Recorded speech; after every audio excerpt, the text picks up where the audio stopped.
ભાભરની અંબિકાનગર સોસાયટીમાં ફરી ધોળા દિવસે ચોરીની ઘટના સામે આવી।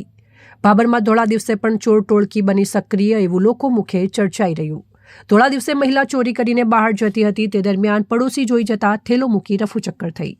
મળતી માહિતી મુજબ ભાભરની અંબિકાનગર સોસાયટીમાં બીજા દિવસે બીજી ચોરી અને એ દિવસે ધોળા દિવસે ચોરી બનતા ભાભર નગરજનોમાં ફફડાટ ફેલાયો હતો। લોકોમાં ભય જોવા મળ્યો હતો। વાત કરવામાં આવે તો ભાભર શહેરમાં અગાઉ એક દિવસ પહેલા વાવ રોડ પર આવેલા અયોધ્યાનગર સોસાયટીના 4 મકાનોના તાળા તૂટ્યા હતા।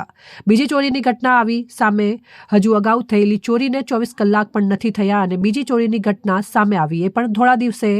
શું ભાભર શહેર હવે સુરક્ષિત નથી રહ્યું એવું લોકો મુખે ચર્ચાઈ રહ્યું છે। ભાભર શહેરમાં એવા અનેક સવાલો પણ ઉઠી રહ્યા છે।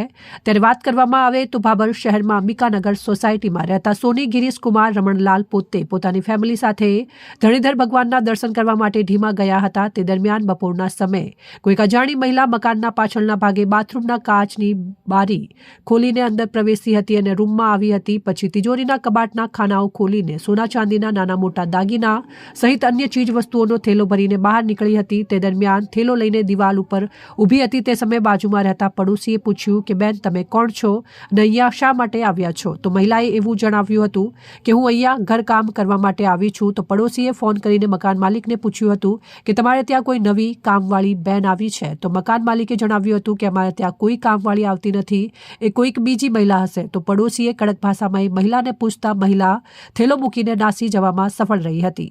પણ પડોશીએ સજાગતા દાખવીને મહિલાની કડક પૂછપરછ કરતા મહિલા નાસી છોડવામાં સફળ રહી હતી અને સોના ચાંદીનો થેલો ત્યાં ઘરમાં મૂકીને પડોશીને નજરઅંદાજ કરીને ભાગી ગઈ હતી। પડોશી ત્યાં ન આવ્યા હોત તો કદાચ લાખો રૂપિયાની સોના ચાંદીની ચોરી કરીને મહિલા રફુચક્કર થઈ જઈ હોત। સત્વરે પડોશી સજાગ થતા લાખોની ચોરી થતા અટકી ગઈ હતી। ત્યારબાદ મકાન માલિક સાંજે ઘરે પરત ફરતા દરવાજો ખોલી અંદર પ્રવેશ કરતા રૂમનો દરવાજો ખોલીને જોતા તિજોરી અને કબાટના ખાનાઓ વેરવિખેર નજરે પડ્યા હતા।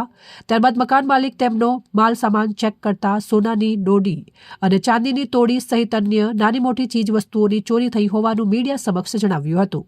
ભાભર પોલીસ સ્ટેશનમાં જાણ કરી હતી। ત્યારબાદ ઘટના સ્થળે ભાભર પોલીસ દોડી આવી હતી અને અરજી અનુસંધાને આ ચોરી કરવા માટે આવેલ મહિલાને પકડવા માટે ચક્રો ગતિમાન કર્યા હતા। અહેવાલ ગોપાલ પુજારા, પ્રદીપ અંતરાલ, ન્યૂઝ ભાભર વાવ।